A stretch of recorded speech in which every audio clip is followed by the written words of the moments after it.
Welcome to 2 Minutes Learning, an educational channel for learning concepts in just 2 minutes in most easiest way. What are the major components of a vertical income statement? Let's see together. In vertical income statement, we start with revenues, which is a total income generated from selling products or services, also known as top line. It is always set at 100% while analyzing the performance of company. Next, we subtract the cost of goods sold or COGS. This is the direct cost of producing the goods or services sold by the company. The result is gross profit, which shows how much money is left after covering the production or service costs. Next, we have operating expenses, which include costs like rent, salaries, and utilities. Subtracting operating expenses from gross profit gives us EBITDA, which is earnings before interest, taxes, depreciation, and amortization.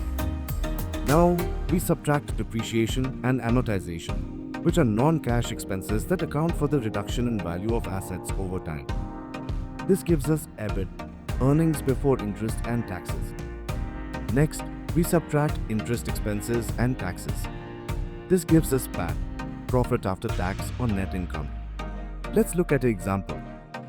A coffee company with $100,000 in revenues. Here's a simplified vertical income statement.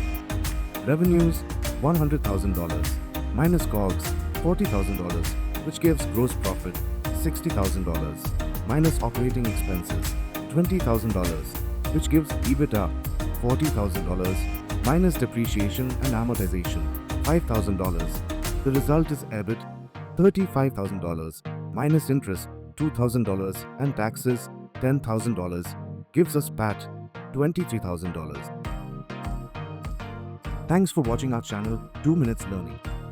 To learn more of such interesting concepts, subscribe, like, comment and share with your friends. Press the bell icon to get the alerts for new concepts.